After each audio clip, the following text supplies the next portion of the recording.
Benar ya Tuhan, pujian yang kami naikkan di hadapan Engkau saat ini, bahwa firman-Mu adalah penolong kami yang kami menghadapi tantangan kesesatan di dalam hidup kami. Tanpa firman-Mu kami tidak bisa hidup. Tanpa firman-Mu kami tidak bisa berbuat apa-apa di dalam hidup kami. Maka dalam saat ini ya Tuhan, kami jemaat-Mu, kami datang untuk mau mendengarkan kebenaran firman-Mu saat ini. Kami sadar kami adalah manusia yang terbatas di dalam memahami, mengerti firman-Mu.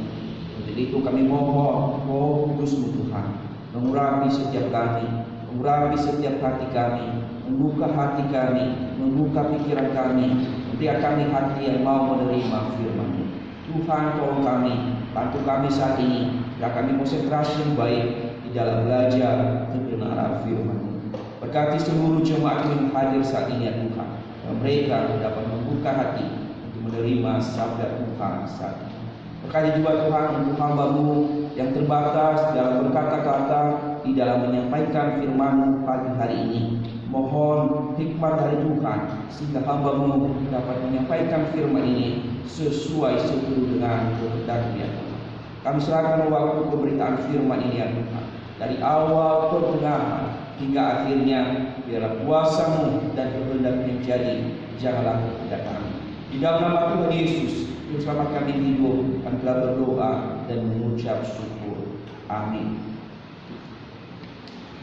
Salam, selamat pagi Bapak Ibu. Bagaimana kabarnya? Baik ya. Bapak Ibu, mari kita membuka Alkitab kita dari 1 Timotius pasalnya yang keempat, ayatnya yang ke-7 hingga ayatnya yang ke-10.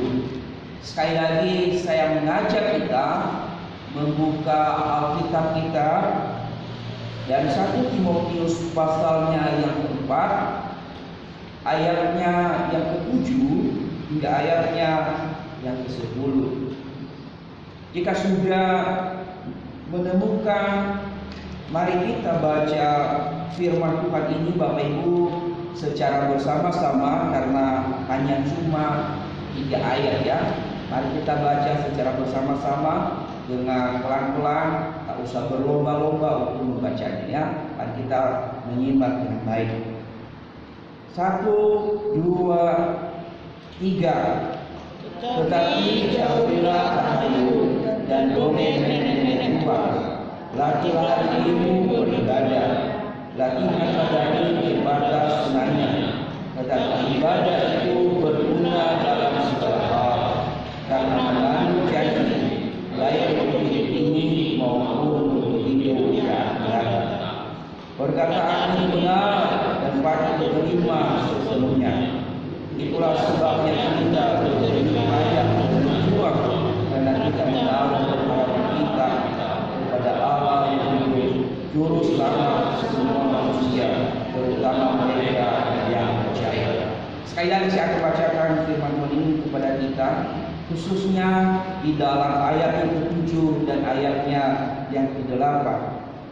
Tetapi jauhilah rahayu dan dongeng nenek-nenek tua. Lakilah dirimu beribadah. Latihan badani terbatas gunanya, tetapi ibadah itu berguna dalam segala hal, karena mengandung janji, baik untuk hidup ini maupun untuk hidup yang akan datang. Demikian jauh pembacaan kita hari ini, yang dikatakan adalah berbahagialah setiap kita yang membaca, merenungkan dan melakukan firman Tuhan di dalam kehidupan kita hari lepas hari. Bapak Ibu, saudara-saudariku, hari ini kita belajar firman Tuhan tentang keuntungan atau manfaat ya, manfaat beribadah. Keuntungan atau manfaat bagi diri kita, bagi diri saya, bagi diri Bapak Ibu untuk beribadah ya.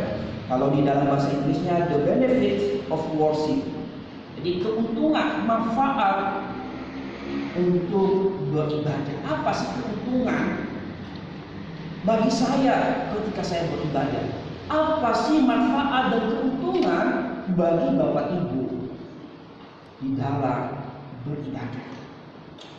Bapak Ibu, saudara-saudari, pada tahun 2019 dan bulan Agustus saat itu, 3 orang siswa-siswi dari SMA Negeri 2 Palangkaraya menemukan penemuan baru, yaitu tentang meraih kejuaraan penemuan obat kanker, yaitu dengan kayu bajaka. Ya. Siswa-siswi ini mereka menemukan penyembuh kanker, yaitu kayu bajaka. Nah, Bapak Ibu, ketika siswa-siswi ini masih belum memviralkan atau mempublikkan kepada semua orang tentang penemuan mereka tentang kayu bajaka ini. Kayu bajaka ini ada di kita begitu saja. Dan walaupun orang melihat kayu bajaka ini, mereka tidak memedulikan, membiarkan saja. Tetapi ketika siswa-siswi ini telah menemukan dan menjadi juara dunia tentang penelitian tentang obat kanker kayu bajaka ini, maka ketika diviralkan, dipublikasikan bahwa kayu bajaka ini adalah salah satu obat yang ampuh untuk mengalahkan kanker. Jadi bukan kanker kering ya Bapak Ibu ya, tapi penyakit ya. Jadi penyakit yang dialami oleh manusia. Nah, ketika hal itu sudah didengar oleh berbagai orang, bahkan sampai di dunia, maka orang-orang, terutama orang-orang Kalimantan saat itu, berlomba-lomba pergi ke hutan mencari kayu bajaka, karena baru mereka tahu manfaat, kegunaan, keuntungan kayu bajaka itu. Bahkan sampai saat ini kayu bajaka itu menjadi produk yang termahal di dunia, menjadi produk yang termahal di dunia karena bisa mengobati. Nah, ini kalau tadi ada di hutan dibiarkan begitu saja. Ketika mereka tahu manfaatnya, ketika mereka tahu keuntungannya dari kayu bajaka ini, orang berlomba-lomba mencari, bahkan membuat menjadi usaha. Bahkan kalau ada mungkin di antara kita juga yang telah membeli kayu bajaka itu dalam harga yang mahal. Ketika awal-awal viral Bapak Ibu segini aja, sepotong begini saja bisa diharga 50.000. Sekarang per kilo kisaran 180 per kilo. Nah, jadi Bapak Ibu, ketika kayu bajaka ini tidak tahu manfaatnya, tidak tahu keuntungannya, orang tidak akan pernah mencari. Tapi ketika mereka sudah tahu manfaatnya oleh siswa-siswi ini, sehingga orang berlomba-lomba mencari kayu bajaka. Nah, apa hubungannya dengan firman Tuhan hari ini Bapak Ibu? Berdasarkan tema yang sudah kita muatkan di dalam warta adalah apa sih keuntungan manfaat ibadah itu di dalam kehidupan kita sebagai orang percaya. Nah, kalau kita melihat Bapak Ibu realitas orang-orang percaya saat ini, ada begitu banyak yang tidak lagi memiliki kerinduan, keinginan di dalam beribadah. Ada begitu banyak orang Kristen mengaku percaya, tapi tidak memiliki kerinduan untuk beribadah kepada Tuhan. Nah, tentu kita bertanya mengapa demikian? Apa penyebabnya? Apa alasannya? Mengapa mereka tidak memiliki kerinduan di dalam beribadah? Ketika saya merenungkan Bapak Ibu hal ini, mengapa orang-orang Kristen yang mengaku percaya tetapi tidak ada kerinduan untuk beribadah? Hanya dua jawaban yang saya temukan. Yang pertama, mungkin orang-orang hanya cuma mengaku percaya, sebenarnya mereka tidak beriman kepada Kristus. Sebenarnya mereka hanya mengaku percaya tetapi tidak memiliki iman kepada Kristus dengan sungguh. Yang kedua, jawaban yang kedua Bapak Ibu adalah orang-orang Kristen tidak memiliki kerinduan untuk beribadah karena tidak tahu manfaat dan keuntungan di dalam beribadah. Mereka tidak memahami apa manfaat ibadah itu dalam hidup mereka. Mereka tidak tahu apa sih keuntungan ketika mereka beribadah. Jadi dua hal ini yang dapat saya renungkan bahwa mengapa ada begitu banyak orang Kristen tidak lagi merindukan beribadah. Bahkan waktu ibadah menjadikan hal itu menjadi momen untuk healing bersama dengan keluarga. Jadi hanya dua jawaban ini. Yang pertama, mungkin mereka mengaku percaya, sesungguhnya mereka tidak memiliki iman kepada Tuhan.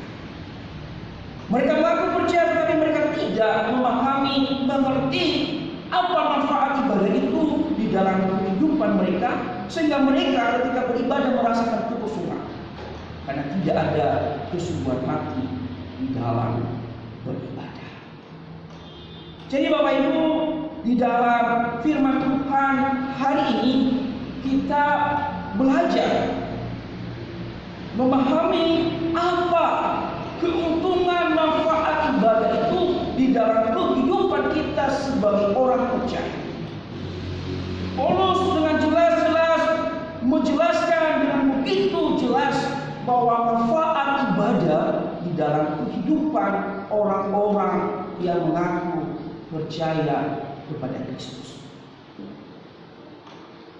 Jadi Bapak Ibu, kalau saat ini Bapak Ibu melihat tetangga kiri kanan Bapak Ibu mengaku orang percaya tapi tidak memiliki kerinduan untuk beribadah, hanya dua jawaban tadi, yaitu mengaku mereka tidak sungguh-sungguh beriman kepada Tuhan Yesus, mereka tidak memiliki pemahaman yang benar tentang ibadah itu, ya.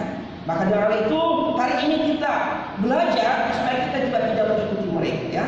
Mari kita belajar memahami supaya kita tahu, oh ini manfaat ibadah itu di dalam hidup saya. Ini manfaat ibadah itu di dalam kehidupan saya. Untuk itu mari kita belajar bersama-sama. Perlu kita pahami apa itu ibadah. Perlu kita mengerti apa itu ibadah.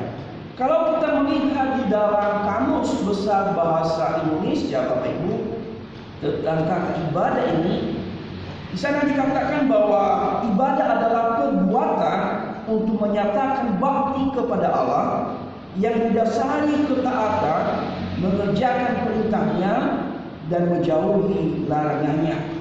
Sekali lagi di dalam Kamus Besar Bahasa Indonesia dikatakan arti ibadah di sana dikatakan adalah perbuatan untuk menyatakan bakti kepada Allah yang didasari ketaatan, mengerjakan perintahnya dan menjauhi larangannya.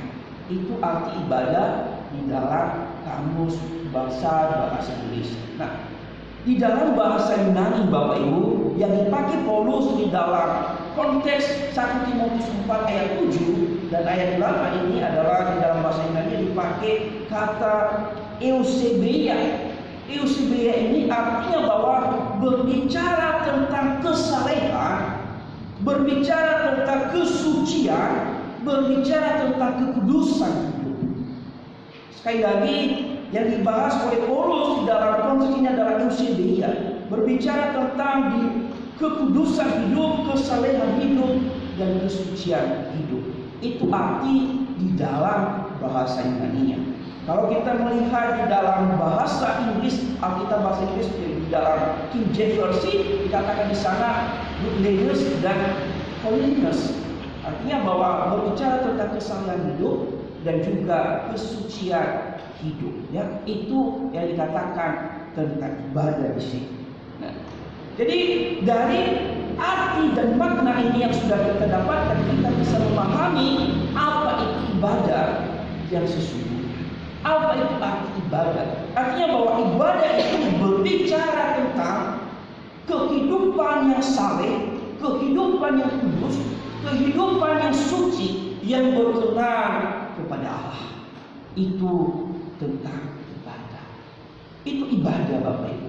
Jadi kalau di dalam Roma 12 ayat 1 dikatakan di sana, ibadah yang sejati adalah mempersembahkan tubuh kita.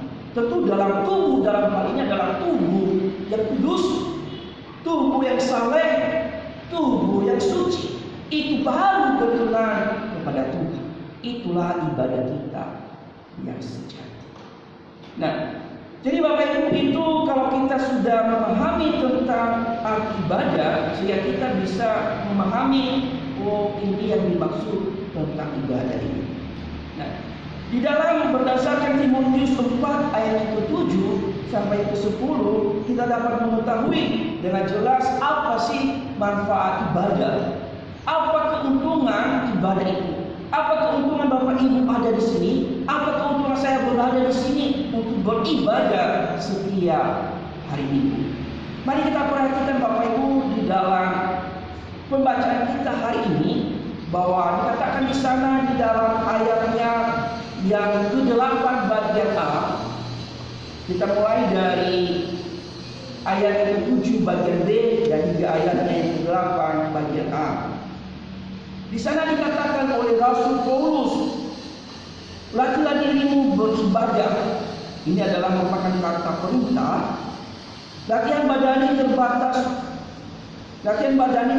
enggaknya, tetapi ibadah itu berguna dalam segala hal.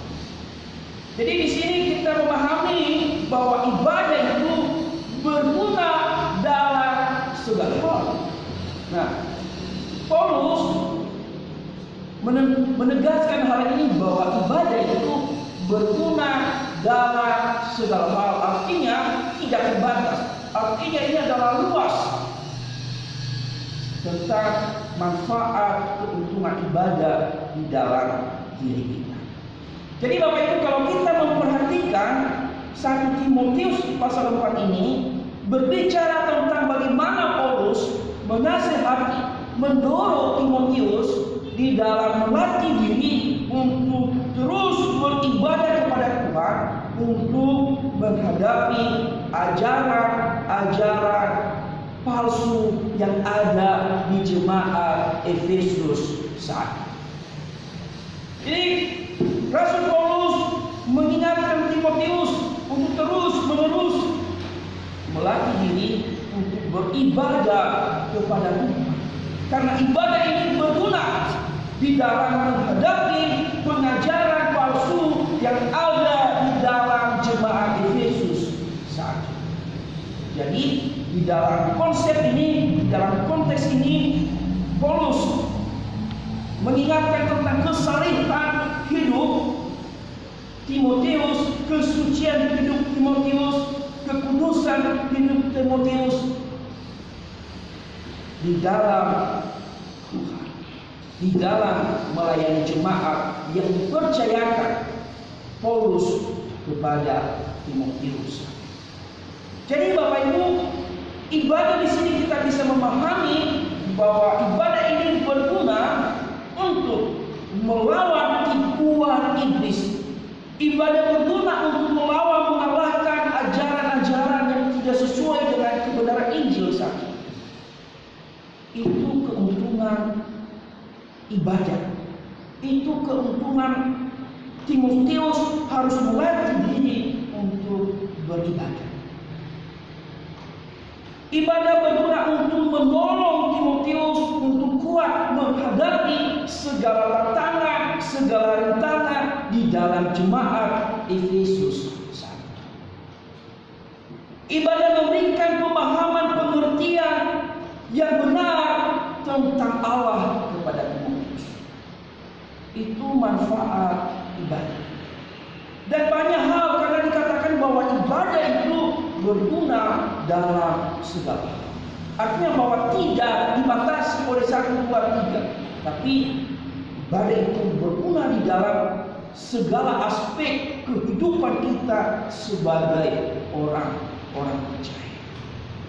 Ibadah itu adalah menolong kita untuk mengetahui, untuk memahami kehendak Tuhan, untuk menyadari bahwa ketika kita melakukan sesuatu hal yang melenceng dari apa yang tidak dikehendaki Tuhan, melalui ibadah kita memahami ini kehendak. Ibadah mendorong kita untuk lebih dekat kepada Tuhan. Ibadah mendorong kita untuk hidup saleh di hadapan Tuhan. Ibadah mendorong kita untuk memelihara kekudusan. Ibadah mendorong kita untuk memelihara kesucian di hadapan Tuhan.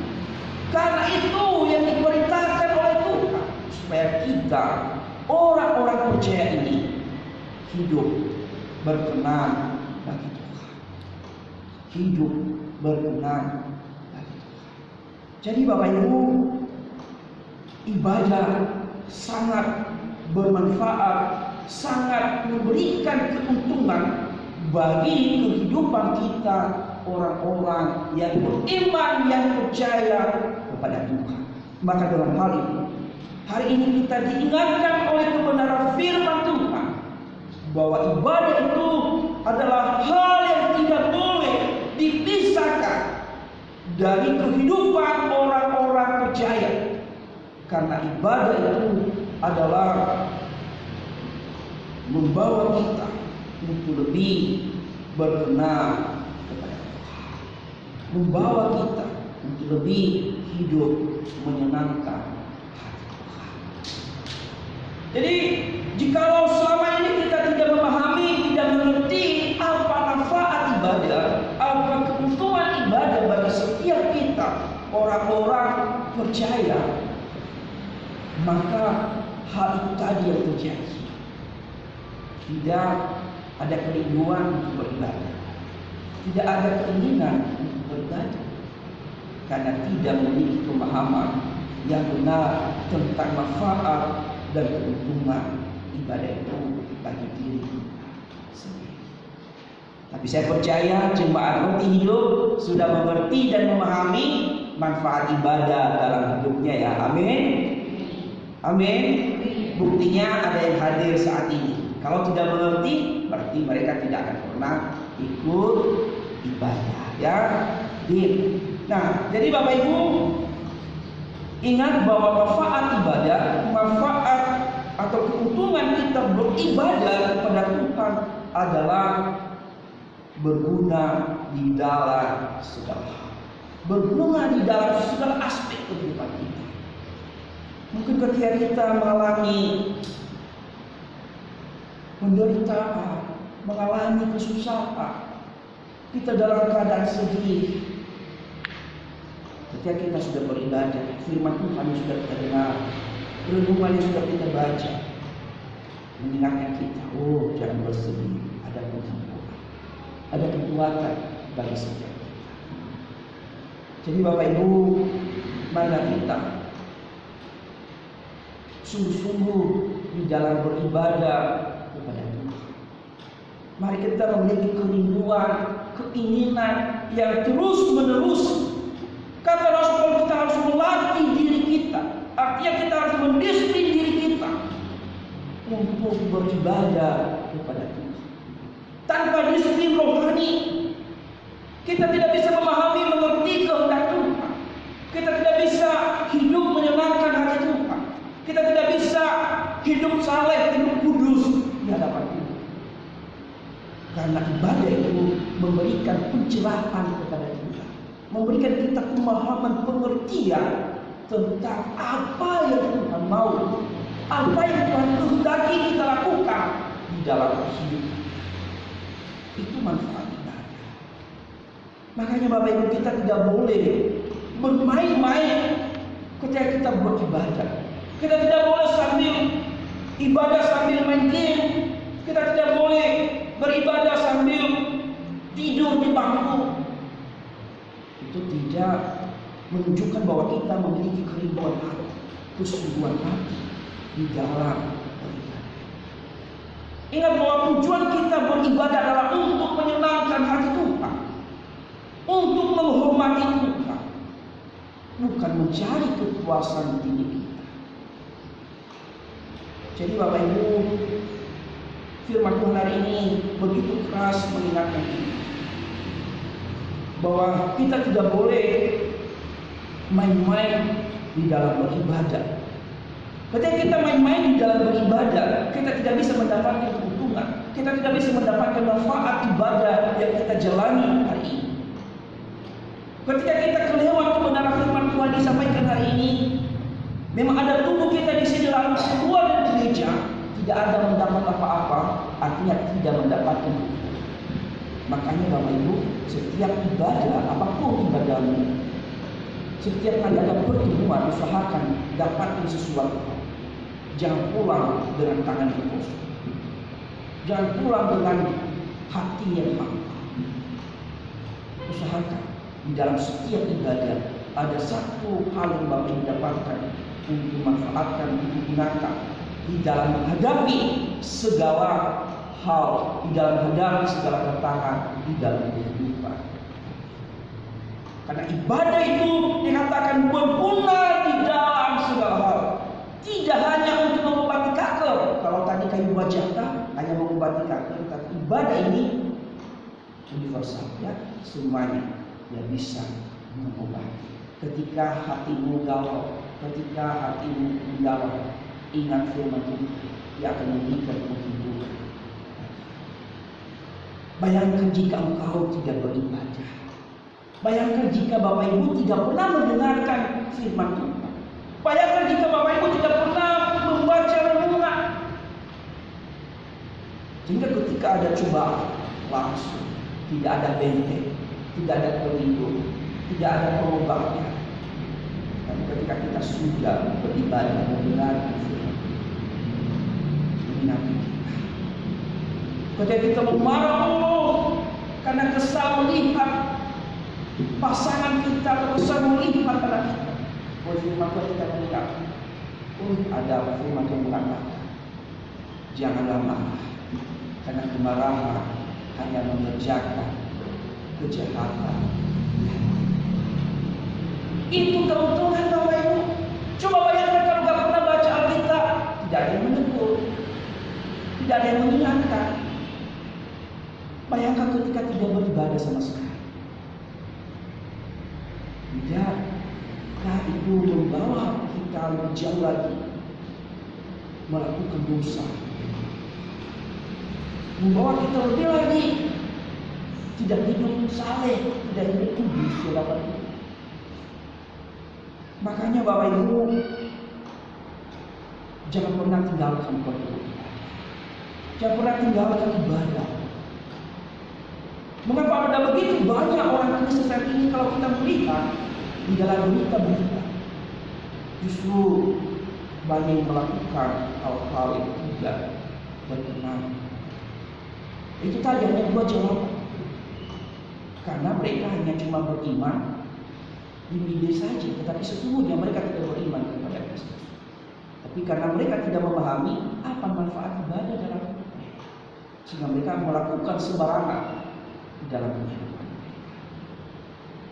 Yang kedua Bapak Ibu, mari kita melihat apa manfaat ibadah di dalam kehidupan kita. Apa keuntungan kita beribadah saat ini? Apa keuntungan kita beribadah di setiap hari Rabu ibadah rumah tangga? Apa keuntungan kita beribadah di setiap pagi kita membaca merenungkan firman Tuhan? Kata Paulus di dalam ayat yang ke-8 dikatakan bahwa keuntungan ibadah atau manfaat ibadah di dalam kehidupan kita selain berguna dalam segala hal, dikatakan oleh Paulus juga di dalam ayat 8 bagian B dikatakan di sana bahwa ibadah itu mengandung janji baik untuk hidup ini maupun untuk hidup yang akan datang. Artinya bahwa ibadah itu mengandung janji Allah. Apa janji Allah? Ada dua hal yang harus kita pahami di dalam ayat 8 bagian B ini, yaitu untuk hidup saat ini dan untuk hidup yang akan datang. Janji Allah di dalam kehidupan untuk saat ini bahwa setiap kita yang percaya, setiap kita yang beriman, yang beribadah kepada Tuhan, Allah janjikan Dia akan menyertai kita, Dia akan memelihara. Ini janji yang dikatakan oleh Tuhan. Ini manfaat ibadah bagi kita. Mengandung janji Allah untuk hidup kita saat ini yang kita jalani di dunia ini adalah Allah berjanji, aku akan menyertai engkau, aku akan memelihara engkau. Hal ini juga kalau kita melihat Bapak, janji Allah itu dinyatakan kepada Abraham. Kalau kita melihat di dalam Kejadian pasal 12 ayat yang kedua dan 3 ayat yang ketiga, Allah berjanji kepada Abraham sana, Dia akan menyertai, Dia akan memelihara. Janji ini juga adalah janji kepada kita orang-orang yang beriman, percaya kepada Kristus di dalam menjalani hidup saat ini. Allah berjanji kepada kita, ketika kita setia beribadah kepadanya, ketika kita menjaga kekudusan hidup, ketika kita menjaga kesalahan hidup, kesucian hidup, Tuhan berkata, aku akan menyertai engkau, aku akan memelihara engkau, aku akan mencukupkan segala sesuatu yang kamu butuhkan. Tentu berdasarkan standarnya Allah, bukan berdasarkan standar kecukupan manusia. Ini yang dijanjikan Allah. Artinya bahwa Allah tidak membiarkan umat yang beribadah kepadanya begitu saja. Allah tidak membiarkan kita hidup sengsara. Allah terus memberikan kebutuhan kita. Allah memberikan kita makan setiap hari. Itu sudah cukup. Tapi terkadang kita tidak memahami. Tuhan sudah menyertai kita, memelihara kita, tapi kita tidak pernah puas. Itu hal dunia. Jadi Bapak Ibu, dikatakan bahwa ibadah itu mengandung janji Allah. Janji Allah kepada kita setiap orang-orang yang percaya. Di dalam Ulangan pasalnya yang ke-31 ayat ke-6, di dalam Yosua 1 ayat 5 dan 9. Janji Allah di sana dikatakan bahwa aku menyertai engkau. Aku tidak akan membiarkan engkau. Aku akan melindungi engkau. Mari kita membaca di dalam Ulangan pasalnya yang ke-31 ayat ke-6. Kita tolong saudara Andreas untuk membacakannya. Ulangan 31 ayat ke-6.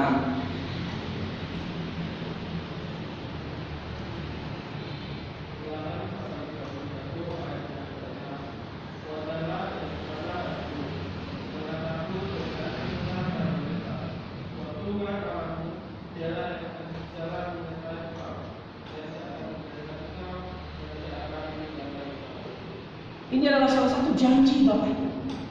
Ini janji yang dinyatakan oleh Tuhan kepada kita orang-orang yang sungguh-sungguh beribadah. Bahkan hal ini juga janji kepada Yosua. Ketika Yosua dipanggil oleh Tuhan untuk memimpin bangsa Israel, katakan kuatkan dan teguhkan hati. Aku tidak akan membiarkan. Aku akan membiarkan. Ketika kalau kita membaca lagi kitab Yosua ini, sehingga Yosua berkomitmen juga ketika ada bangsa Israel yang mau menjauhkan diri dari Tuhan. Dikatakan oleh Yosua, jikalau engkau beribadah kepada Allah lain, tapi hari ini aku mau beribadah, itu kata Yosua. Karena dia tahu bahwa Allah memilih. Ini janji. Ini janji Allah. Ini manfaat kita beribadah Bapak Ibu. Bukan kita datang beribadah dan tidak mendapatkan apa-apa. Bukan kita datang beribadah tidak memiliki keuntungan. Ini keuntungan kita sebagai orang-orang percaya. Ini keuntungan kita sebagai orang-orang yang rindu beribadah. Yang kedua Bapak Ibu, tentang janji Allah, dikatakan bahwa ibadah itu mengandung janji Allah. Yang tadi adalah untuk hidup saat ini, dan yang satunya adalah untuk hidup yang akan datang. Apa janji Allah? Apa yang dijanjikan Kristus kepada umat-umat percaya kepadanya? Yaitu janji tentang keselamatan, yaitu hidup.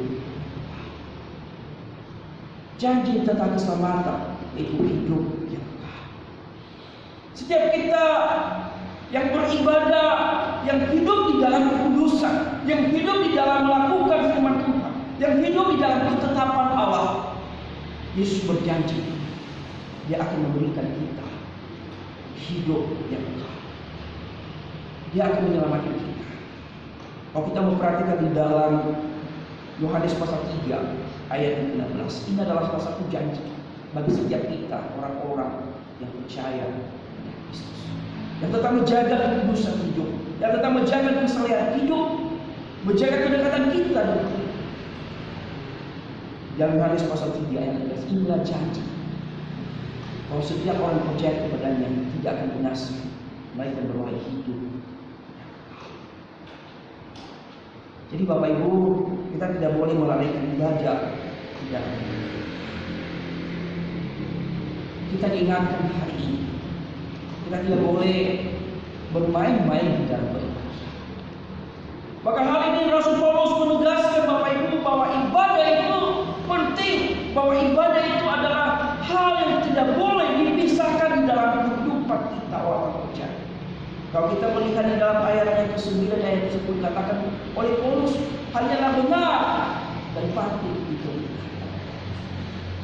Karena mengandung pengharapan kita, mengandung janji Allah. Dan Paulus juga menegaskan di dalam Ibrani pasal 10 ayat 25 di sana dikatakan, janganlah kita menjauhkan diri dari pertemuan-pertemuan ibadah kita seperti yang dibiasakan oleh beberapa orang. Tapi marilah kita saling menasihati dan semakin giat melakukannya menjelang hari Tuhan yang mendekat. Artinya bahwa kita ini terus beribadah. Jangan pernah letih, jangan pernah lesu, jangan pernah loyo. Latihlah diri kita untuk beribadah. Karena ibadah ini sangat berguna di dalam kehidupan kita saat ini dan juga untuk kehidupan kita setelah mengalami kematian fisik, yaitu kita hidup kekal di dalam surga. Jadi Bapak Ibu, mari setiap kita hidup di dalam ibadah yang benar. Kita tidak boleh beribadah yang hanya pura-pura. Kalau minggu lalu mengingatkan kita bagaimana yang beribadah yang sejati. Kalau dua minggu yang lalu mengingatkan kita pentingnya menguduskan hari Sabat, maka hari ini kita berbicara keuntungan kita. Mengapa Tuhan memerintahkan kita untuk beribadah? Ini keuntungan kita. Ini manfaatnya bagi kita. Sehingga kita dengan memahami ini, kita tidak lagi mengatakan izin hari ini ya,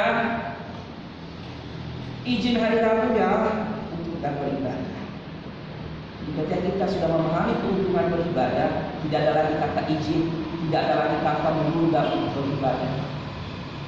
Rindu untuk beribadah. Utamakan ibadah. Karena ibadah mengandung janji Allah, karena ibadah berguna di dalam segala hal, maka dalam hal itu jangan pernah dilakukan. Karena ibadah itu membawa kita lebih dekat dengan Tuhan, membawa kita mengerti kehendak Tuhan, membawa kita memahami apa yang Tuhan mau di dalam hidup kita. Ketika kita tidak beribadah, maka kita tidak lagi memahami Tuhan, tidak melakukan Tuhan. Jadi Bapak Ibu, jangan pernah menjauhkan diri dari ibadah. Ketika ada orang yang tidak lagi rindu untuk beribadah, ketika lagi ada orang yang tidak memiliki keinginan untuk beribadah, tanda tanya besar. Hati-hati. Orang yang tidak memiliki keinginan beribadah, orang yang tidak memiliki keinginan untuk beribadah, hidupnya sedang tidak baik-baik. Hidupnya sedang di dalam bahaya, tidak hidup di dalam kekudusan, tidak hidup di dalam kesalehan, tidak hidup di dalam kesucian. Hidup melakukan pelanggaran dalam putusan Tuhan. Jadi Bapak Ibu, biarlah firman Tuhan hari ini mengingatkan kita, mari kita terus beribadah, mengerjakan keselamatan, yang Tuhan sudah berikan, yang sudah Tuhan anugerahkan dalam hidup kita melalui ibadah kita setiap hari, melalui tindakan perbuatan kita setiap saat. Karena ibadah yang sejati adalah hidup kita yang sesuai. Paulus berkata di dalam Filipi pasal 2 ayat 12 hingga ayat 15. Di sana Paulus berkata, mana setiap kita yang sudah percaya kepada Kristus teruslah mengerjakan keselamatan itu sampai pada akhir Tuhan datang. Jadi Bapak Ibu, ibadah dengan terus-menerus. Amin. Mari kita berdoa, minta Bapak Kemi untuk kita. Tuhan Yesus yang baik, kami bersyukur, terima kasih Kau mengingatkan kami apa pentingnya kita ke gereja, bagaimana kita harus beribadah, bagaimana sikap kita dalam beribadah. Terima kasih Tuhan, Kau mengingatkan kami bahwa kami perlu memelihara janji Tuhan, bahwa kami perlu mengingat Tuhan yang berjanji untuk menjaga kami, berkati kami, menyertai kami. Bahkan ketika kami setia, Tuhan menjanjikan hidup kekal. Terima kasih Bapa, kami percaya ketika kami rajin beribadah, semua yang